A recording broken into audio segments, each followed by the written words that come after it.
Welcome everyone to the 2020 Vail Dance Festival Digital Edition. My name is Michael Sean Breeden. And I'm Rebecca King Ferraro, and we are former ballet dancers with the Miami City Ballet, and we are now the hosts of the podcast Conversations on Dance. It's our pleasure to be here for the fourth year at the Vail Dance Festival to help bring audiences an inside look into some of the works that they see at the festival. Today we are speaking with American Ballet Theater soloist and artist in residence for this year's festival, Calvin Royal III. Thank you so much for joining us today, Calvin. Thank you. Thanks for having me. So we'll start with you at the beginning, which is a place that we often like to start on our podcast. You had what is considered a later start in your dance training. So how did you first become exposed to ballet, and what were some of the challenges associated with overcoming a start that was a little bit later? So yes, like you said, I started ballet when I was about 14. I came to dance a little earlier, a few years prior. I did this community project called the Chocolate Nutcracker every December, and we did West African dancing, hip hop, jazz. So that was my first sort of exposure to dance. And then I was studying music at the time too in middle school. So when it was time to audition for the high school performing arts, I auditioned for music, dance, theater, and I got into the dance program. And it was honestly really, really difficult that first year, just getting my body to do these things that it just didn't want to do. Right. I mean, ballet is hard as it is, and just learning the technique and the vocabulary, learning how to partner. It was just really, really challenging. And then I had gotten a scholarship to go away for a summer intensive that first year after I first started ballet. And it was after I came back from the rock school, I noticed my teachers and all of my other classmates, they're like, oh my God, you got so much stronger and you could partner a little bit better. Your feet got, a little bit more stretched. And so I think it was after that experience that I realized, okay, like if I kept pushing myself, how much further could I go? Mm-hmm. And 3 years later, I was moving to New York.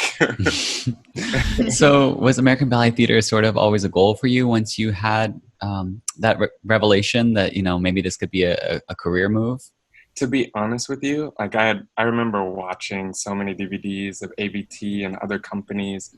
And honestly, it wasn't necessarily like I didn't have it as like the dream company back then. It was me just trying to find my bearings with everything. And so it wasn't until later that I had gotten a scholarship to train at ABT, at the JKO school at ABT, that I was sort of immersed in this world of all these amazing dances that I saw on DVDs all the years before. And that was kind of like the moment when I realized, once I was in New York studying at ABT, that this is where I wanted to be, and this is where I wanted to, keep pushing myself and see how much further I could go within the company. And so, yeah, I've been there now going on 14 years since I joined the school up until now, being a soloist with ABT.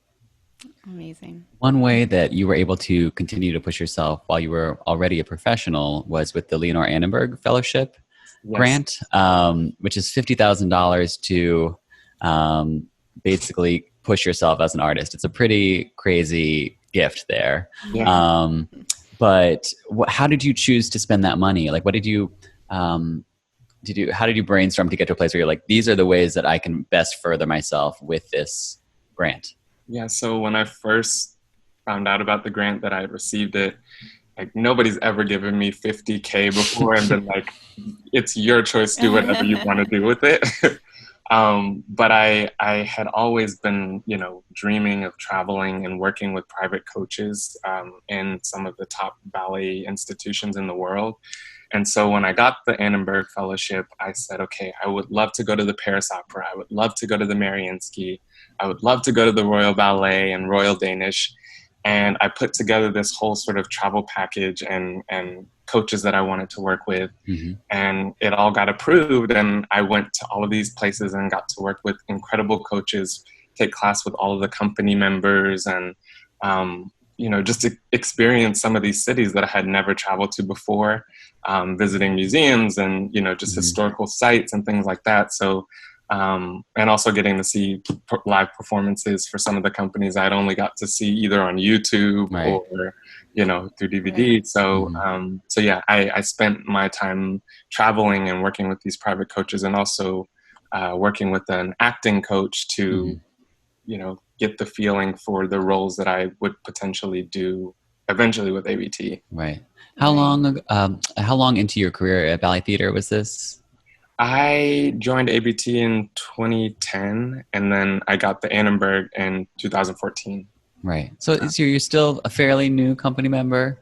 And at Ballet Theater, there is, like sort of a long line for these plum roles. You have these seasoned principals that have been doing them X number of years. It's always a really big deal when it's like, oh, this person, who's typically like a soloist, a seasoned soloist. It's like, oh, wow, Bella's getting her premiere in Odette Odile. Yeah. It's like everyone knows who she is, but you have to wait in the line. So this seems like a perfect thing for someone like at your age and your place at that time to get that experience for roles that are maybe you're in line for, but aren't going to happen for, say, 4 more years or whatnot. Yeah, and to be honest with you, that was sort of the realization that I had, because I know being at ABT, there is sort of like this hierarchy and you waiting in line, and I wanted to get my feet wet. I wanted to have that experience of getting these roles in my body, working on the acting parts of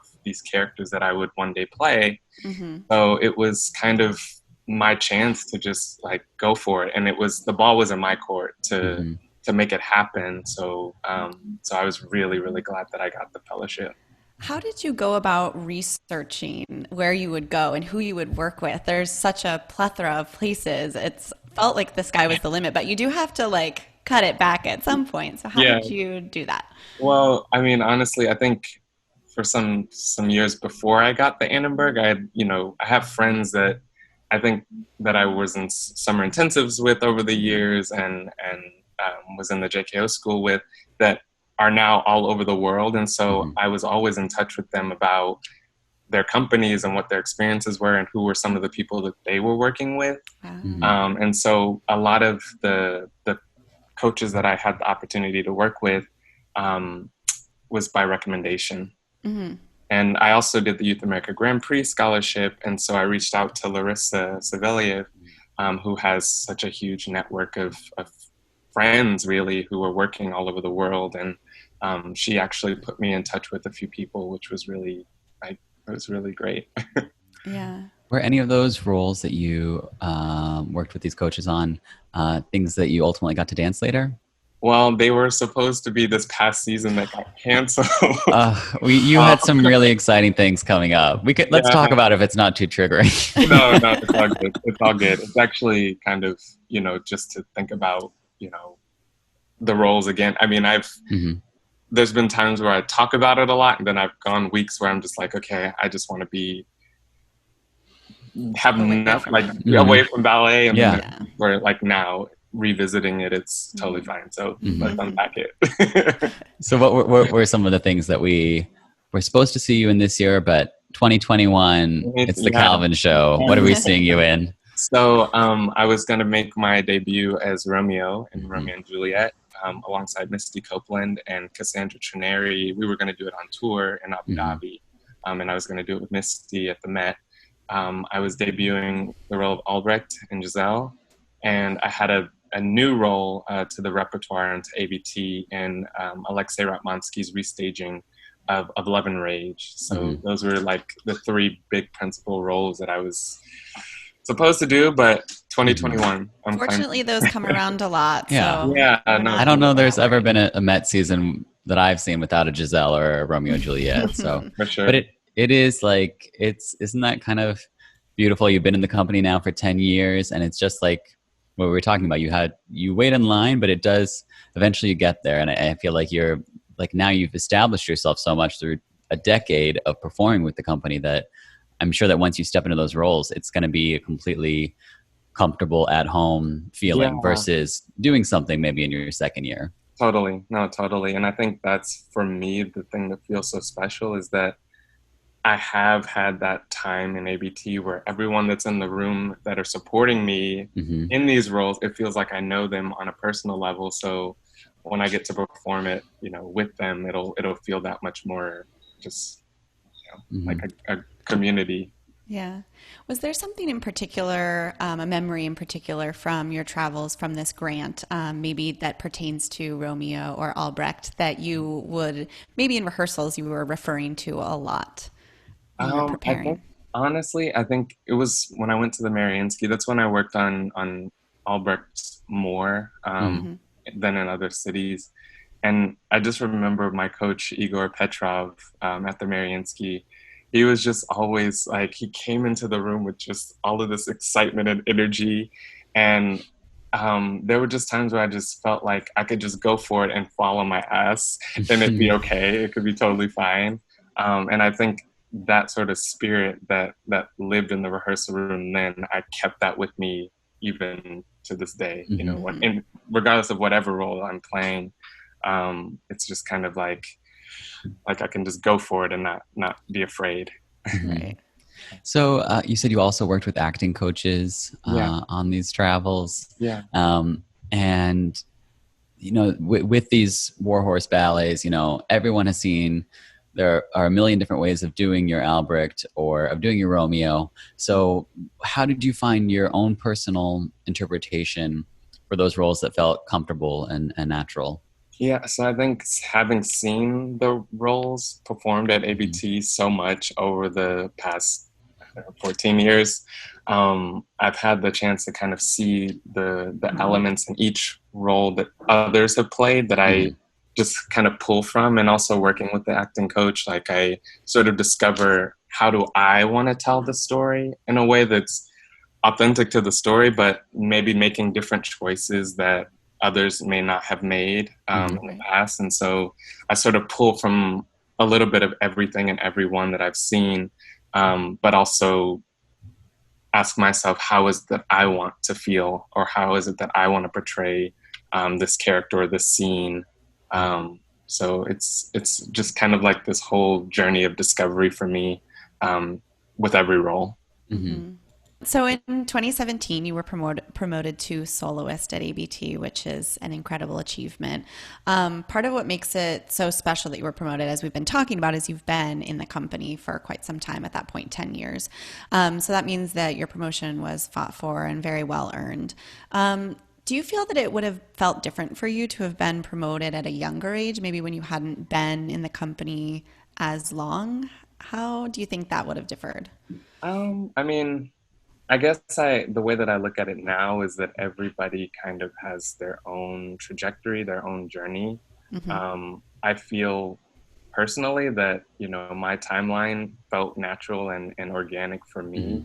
And had I been promoted sooner, who knows, I would have maybe danced Romeo or Albrecht sooner and had more time to kind of settle into the role.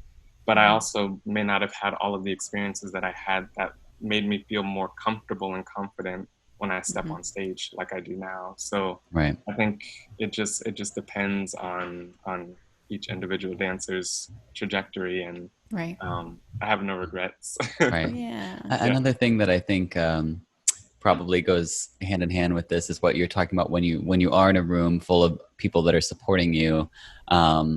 It's all people that have been with you for the past decade plus that have gotten to see your progress and then fall in love with you through that time.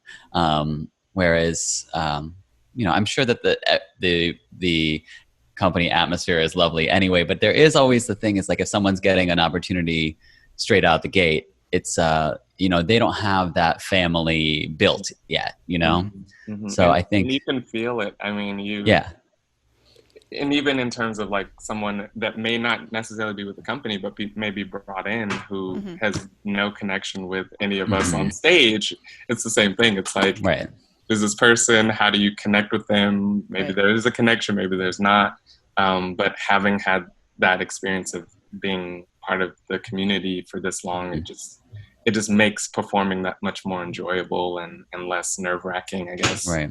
Yeah, especially those ballets that are such community ballets, you know, all those Yeah, classics. like Romeo especially, you know, he's in those marketplace scenes with all the Mm-hmm. other dancers so much, and Mm-hmm. every show is so different. And so it's like when you know the people that are around, you can just kind of play and be yourself Yeah. almost, which is really cool. And when those people also are really excited for you, it's like I remember when we were doing Romeo and Juliet or whatever, and someone was making a debut, or you know, it was like exciting to being in the corps to kind of feed off of them and have little Right. moments with them. It's like Oh, a nice community. yeah, for I sure. think it also changes your status as a role model within the company, because it's not just like, well, Calvin's this, of course, great dancer and I look up to him for that. It's also like Calvin like did everything, you know, worked hard, put in the time, and you, it's like you are living proof that like that dream is a possibility. Yeah, So, and that's all I could hope for. I mean, Yeah. you know, just to be able to be myself, stay true to myself all these years, and kind of work my way up and have those people around me that support me and also look to me as you know, someone to mentor. Or, it means a lot. Let's switch gears and talk about the Vail Dance Festival and your time there. How many years have you been going now? I want to say it's been 6. This would have been 6 years. Yeah. Yeah, It coming is out to 6 that. years because you are the It artist just- in residence this year, yeah. and you will be in 2021. So you Yes. get a bonus year, which is Yeah. well deserved, and we look forward to it. Tell us about how you first came to the festival. So I was first invited by Damian to perform in a new creation with Pam Tanowitz. And so that was my first intro to Vail. I came out for the summer. I was there. I got to see all these incredible performances. And it was just really nice to be able to be in the studio with a choreographer who I hadn't had the chance to work with at ABT. And so it was a lot of fun. And Pam is so great. So just like in the studio, outside of the studio, she's just so lovely and so funny. And so that was my first intro to Vail.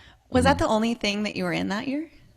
I'm pretty sure that was the one piece that I did. It's so funny how that happens. Sometimes I feel like people, when it's their first year, they're maybe in just like 1 or 2 things, and then the next year they're just like jam packed with everything. that's my next question, I guess, was going to be, at what point did it start to become the sort of relationship and dynamic that you have now, which is very much Damian and Heather pushing you into a rep that you don't always get to experience at ballet theater. A lot of Balanchine and Robbins, which of course they are the experts on. So when did that relationship start to build? What was the first thing maybe where they were like, let's let Calvin try this? Honestly, I think it was after the first year. I stayed in touch with Damian and Heather. I mean, that the first year that I was there, they were obviously, you know, really welcoming and really lovely towards me. I know Heather always brings up that she first saw me years before I was invited to Vail, when they were unveiling the Center for Ballet. And Mark Morris was teaching a class that I was in at the time. And so it was after that first year that I did Vail that I kind of stayed in touch with them. And they were like, you know what, let's give Calvin Stars and Stripes. And it was my first time performing that ballet, and I did it with Unityphalen.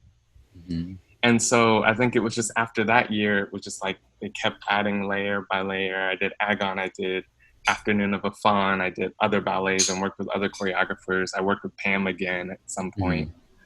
So I think it was just after that first year, they saw how much I just enjoyed being there, even if it was just for the one piece. And so it just kind of kept building after that. Let's talk about Stars and Stripes. Tell us, was this your first time dancing Balanchine? No, it wasn't the first. I did Allegro Brilliant when I was in ABT Studio Company, but this was the first time dancing Stars and Stripes. And being up at that altitude, I felt like I was going to die. Yeah. It was crazy. I remember after the pas de deux, it was after my variation. I went into the wings and I collapsed. And one of the wardrobe women, she had like an oxygen mask waiting for me. She was like, "Take this, you won't survive." Yeah. You got a whole quota to get through. And I just remember I felt crazy. And I just was like, I can't wait to do this at sea level. What it actually feels like when you're not, gonna collapse. Stars, Stars is, we love Stars. It's just this like wonderful slice of American virtuosity. But something like Agon is a lot more complex. Yeah. And you definitely need someone like Heather Watts, who performed the Central Parada for years, sort of leading the way on that. So when did you, what year was it that you first debuted in Agon, and what was that rehearsal process like? So I want to say it was my third year coming to Vail, and that's when Unity and we partnered up again for Agon. Both Heather and Damian were part of the process, staging it for us, and Heather was really great about giving us the sort of historical context of the piece. And she was in the room when Balanchine was there and working with her on it. And so it was just, she had a lot of just experiences that she had dancing the role that she passed on to us, which was really, really important. And it just gave us more meaning behind the steps. And we ended up performing Agon almost every summer after that, either at Vail or here in New York for performances here and there. Right. Yeah. Tell us a little bit about your partnership with Unityphalen. It's sort of become a recurring theme at the festival. You click, I think, definitely, certainly as stage presences, as a couple, but like something about your work in the studio must also be good chemistry to keep this going. Yeah, Unity, just as a person, she's so wonderful and lovely, and like she's focused, but also there's times where it's like we have fun in the studio, and I think that kind of we bring that energy when we come to stage together. And I've always just enjoyed performing with her and working with her, and it never feels like a stressful situation. It always just feels like, okay, well, let's do this, So yeah, that's another partnership too. It's something we were talking to Damian. He was giving us a preview of the festival, and he was talking about how often dancers from different companies get to come together, and your partnership with Unity is a perfect example. New York City Ballet, ABT coming together, and like you said, now you do some other things together. What other opportunities have the pair of you had for performing outside of Vail? Yeah, so we one that was really I think it was meaningful for both of us was we got to perform for Arthur Mitchell at Columbia University when he was giving his archives to the university. And they put on a performance at the Miller Theater here in New York.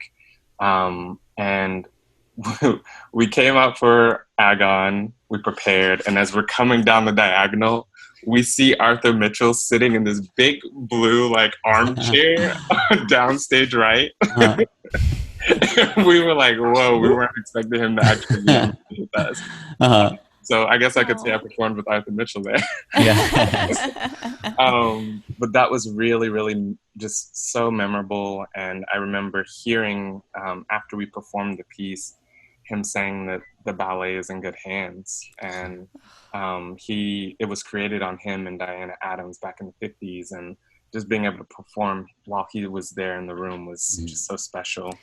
Wasn't that was it a year before he passed away? It was a year before he passed away. Yeah, and I remember too that, he had requested that I perform at his memorial service. And so Unity and we performed Agon at his memorial service at Riverside Church. My goodness.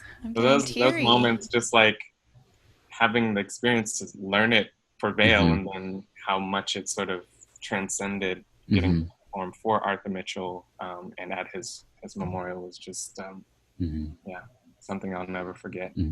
So while you certainly are celebrated at Vail in the Balanchine rep, everyone loves to see, let's see Calvin do something that isn't in ABT's rep this year or maybe ever.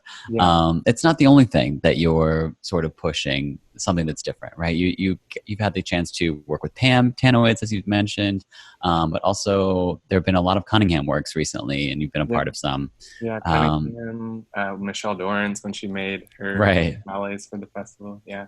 So what are some of these experiences like for you, and how do they affect the work that you do once you go back to ballet theater for the fall season? I think it's really just being able to put myself in these totally uncomfortable and foreign situations for me as a dancer, and being able to sort of navigate and explore that. And being at Vail, we have that time and we're kind of away from our normal work at ABT. And so I feel like having that experience at Vail has been just artistically, but also technically, like it allows me to just sort of throw myself into something new.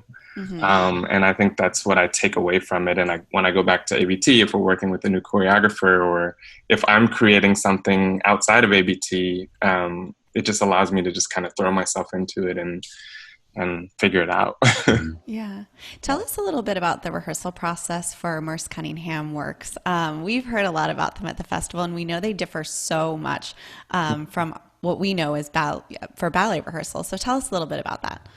Yeah, so I think for the Merce work, it's really, I think it's just like throwing my body into some of these shapes and like musicalities and ways of just like tweaking my body in shapes that it normally doesn't ever do. But it's interesting because it's like a lot of, you go to a place and you have to learn how to recover from it. And I think in Cunningham's work, that's what's so beautiful about it, is that it just,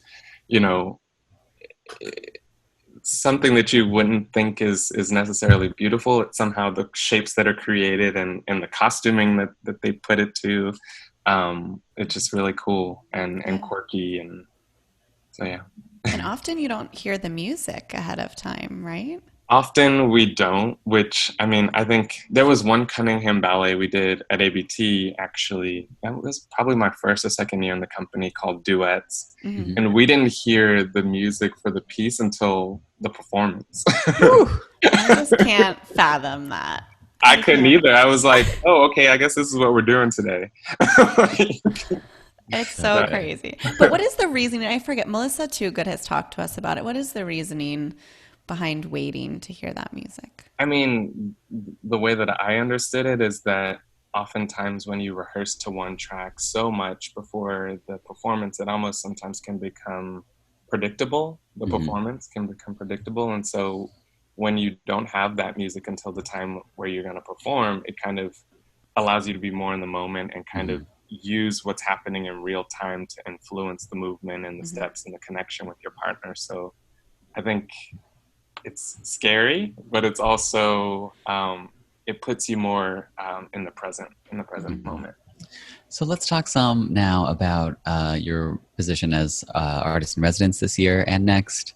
Tell us a little bit about what that means. How does that how is that different from your annual presence at the festival? What new roles are you taking on with this? I think being this is going on the 6th year of coming to Vail and now being the artist in residence, I've seen past artists in residence, dancers that have taken on this leadership role. And I think for me, how it differs is that I've sort of been recognized not just as a dancer, but as a leader in our industry. And I think having this title and being able to not only just dance on stage, but do community events.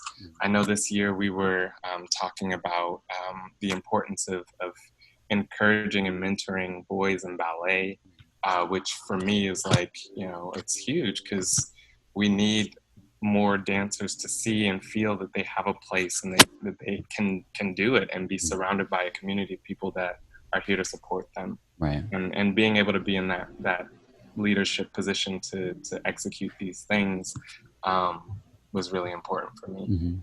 Yeah. Tell us also about your virtual world premiere that's going to be happening. There's a new piece being created for Vail, and we'll see it as part of the Now Premieres program, which is a cornerstone of the Vail Dance Festival, and we'll be able to see one of those during this digital festival as well. Yeah, so I am part of a new ballet, or a new piece, a new film, by choreographer Bobby Jean Smith. And we've basically been doing Zoom rehearsals together over the last few weeks. And we're filming tomorrow at Howard Beach here in New York. And so it's been really cool just to, again, throw myself into working with a choreographer I've never worked with before, and kind of letting her movement influence my movement and what I'm feeling in the moment. And she's been so open to me taking what she's created and given me and sort of expanding on that, adding some of my own timing and improvisation in some places. And I'm just really excited to share that with the festival. And especially given that most of us right now are isolated, being able to still create and present something meaningful and just heartfelt is really important to me, and I'm glad that I can share that with the festival this year. So what is it like then? When you are working with a new choreographer, it can be like learning a new language. Every choreographer has a different, obviously, artistic viewpoint, but sometimes even a wholly different vocabulary. So what is that like, trying to learn that for the very first time via Zoom? You can't actually see this person in 3 dimensions and absorb that way. It's really a challenge. Also because you see the movement coming at you, but you're like, okay, I need to reverse this now. And what leg are you on? And like, so in the beginning, it was really just trying to figure out how to work in a rehearsal digitally. But I think after the first few goes at it, it got more natural, and there's this level of kind of flexibility, and it's not so like set in stone, which is helpful. Right. How many dancers are a part of this piece? So it's 3 of us. It's me, Bobby, and Melissa Toogood. Wonderful. Yeah. And you'll all be recorded separately for this? So we're meeting tomorrow, but we will be recorded separately so that we could adhere to all of the safety and social distancing regulations and protocols. So, yeah. There's another situation, just like not ever hearing the music before going on stage. Here you are not even being together until being in one space. That's so great. We're looking forward to seeing it for sure. That's awesome. Yeah, so next year, 2021, you will once again be artist in residence. What are some of the things that you've been thinking about or wanting to explore when hopefully, fingers crossed, everything's crossed, we are all back together in Vail? Yeah, so some of these things I may say now that I haven't had a chance to actually speak with Damian about. Well, we got to put it out into the universe. We got a whole year ahead of us. So we got to plant the seed. Yeah. I would, of course, love to continue this idea of mentorship and, working with young up-and-coming guys in ballet and other dance forms, too. Like, I would love to open that up. But also performing with the festival. I would love to perform some new roles. Like maybe last summer I did an excerpt from Apollo.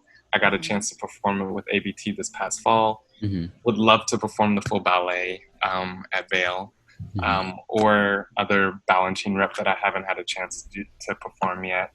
And also, I would love to curate an evening or 2 at the festival, just bringing together some of my favorite artists to the Vail stage. Can you list off a dream teaser? Dream team? What would your rep be? What do we get to see? I would definitely love to create a ballet. I would love to maybe collaborate too with Michelle Dorrance again. Maybe bringing in Buck if he's available, and maybe create something for me and Unity. That we could share the stage and. So yeah, I don't know. The ideas list is growing, but yeah. So have you been working more recently as a choreographer? Is this a new interest for you that you've been pursuing? Yeah, so I've done, over the last couple of years, I've done a couple films where I created choreography for, and I have kind of, in this time of sort of stepping away from the stage, had more time to just kind of develop some ideas that I've had choreographically, and I'm having the chance to work with a couple dancers also right now. So it's just, obviously through Zoom, but it's definitely something that I'm exploring and hoping to maybe develop into something more down Right. the line. So this is such a challenging time for artists of any type, especially ballet dancers. And we touched on it a moment before we started recording. But how are you kind of coping with this time of not being in the studio, not being around your ABT community, not being, on tour like you were supposed to? Yeah, so I mean, the best way that I can describe this time is that it's been a roller coaster. It's honestly been a time where some days I feel great and I'm on top of the world and I'm doing my classes out of my balcony and Right. kicking things over. And then there's days where it just feels like I literally don't know, when I'll be back in the studio with my friends again and when I'll be preparing for a performance again. So it's been really, really difficult and challenging emotionally, physically, not being able to move in a full capacity. But one thing that I've kind of been doing more is writing. I've been journaling a lot. I've been blogging a lot, and just sort of like, if I'm feeling a certain way, I go out and I just talk to my camera phone and just like document how I'm doing, checking Yeah. in and just I think for me the biggest lesson right now is just to kind of take one day as it comes. There's always things that are coming up, but I'm just kind of like just taking it one day at a time and like checking in with myself and my family and my boyfriend Yatsik, who has been here with me during this sort of lockdown situation. Yeah. So just taking it one day at a time. Are there Checking in with things? yourself is important. Yeah, that too, because like there were days where I was so overwhelmed. Like I literally had to turn off the TV and the news for like a week You got or it. a You couple of got to weeks. do I it. mean, like every now and then just to check in and see, okay, can we go outside now? Yeah. Can we go to Yeah. the grocery store? But yeah, I just kind of have to like, I had to take a step back and just kind of reevaluate and just kind of live day to day. Right. Are there things that you think, though, when we do go back to normal, if everything goes back the way it was, are there things that you would take from this time, maybe habits that you formed or approaches that you've created that you think would still serve you well in a time where we can operate as we are used to? I think the thing that's always so hard is to not get too far ahead. In what was considered normal times. Like I was always thinking, okay, what's next? What am I doing next week? What am I doing in the spring? And it's, I think the thing that I would love to kind of hold on to the most is to just keep trying to stay as present as possible. If I'm in a rehearsal working on something, don't think about the next hour rehearsal that you have. Think about what's happening now and giving my all to the situation and my partner, or listening to the music, like just immersing myself in that present moment as much as I possibly can. Right. Because as we see, like you can't get time back. And so I think that's, for me, the thing that I would love to hold on to as long as possible. Right. Yeah. So with the Vail Dance Festival being digital this year, there are some wonderful perks that a lot of people are going to be able to get this look at the festival who might not be able to come normally. So what is it that you hope that audiences will take away from this Vail Dance Festival digital edition? Hopefully they will see the festival digitally this year and just be that much more inspired and eager to see us when we're back on stage live. I mean, that's all I can hope for. And it's right now we're all getting used to things happening virtually, but I would love for us not to only think that this is the way to the future. Right. Like live performance is something that is so special and it's so vital to our industry and to so many people that come and see. And there have been people that after performances have come backstage and said, oh my God, like being able to hear the orchestra play and see the movement in real time, it's just like life-changing for some people. And I just hope that the digital festival will just encourage people to see us and be like, okay, I'm buying my ticket to Vail next year. Yes. So yeah, we hope so too. What do you think? Vail's a really special place, and it's easy to rattle off a list of the things that we find so affecting when we're there. But what's been the thing that I think about the most when you're like, I wish we were all there together this year? Vail is just such a sanctuary, I think, for so many artists. And you're outdoors, you're surrounded by all the mountains and nature, and it just feels so cozy in a way. And you're creating, you're working, you're collaborating. And I think that's the thing that I miss the most right now, being kind of in this isolation, is that, I don't have that right now. So I think that's the thing that I miss the most, is being able to feel like I'm away from home, but also part of this community of artists and collaboration and creativity. Yeah. Well, we're going to get that spirit back. Yeah, no. 2021. Yeah. It's happening. It's going to be our year. Yeah, we're claiming it. Full Calvin curated evenings. We're ready. Seed, planting the seed. Can't wait. Well, thank you so much, Calvin, for joining us. It's always such a pleasure to speak with you, and we look forward to seeing you digitally perform a lot during this festival, and then, of course, hopefully very soon in person. Do you have an idea of what we might be seeing you in other than the premiere? It says I'll be in opening night in Apollo Pas de Deux. I'll be dancing Bitter Earth. In the virtual gala, I'll dance Agon Pas de Deux. The now premieres Bobby Jean Smith's new work, and that's my festival. That's amazing. We touched on almost all of it. Yeah. Yeah. Yeah. Bitter Earth is such a beautiful ballet. Who's your partner in that? I dance with Bella. That's what I thought, right? And so it's a work that we were just talking about with Damian, where it was made for the festival, and then it's gone on to have this life outside the festival. But it is, I love how he gives it to different couples all the time. There's a video of Tyler Peck in it from a few years back, but the way you and Bella imbue it with your own qualities and characteristics is just so special, and I can't wait to see that one again for sure. Yeah, same. I mean, I don't often get to see the ballet because I'm dancing it, but it'll be nice to see it, on the Vail stage and hear the words, and how I think for where we are right now in our world, will take on a whole new meaning when I see the piece. So for sure, yeah, looking forward. We might all cry. Yeah, I mean it's moving anywhere. I'll have my tissues. All right. Well, thank you so much, Calvin, and we look forward to seeing you dance at the Digital Festival this year. Thank you. Thank you both.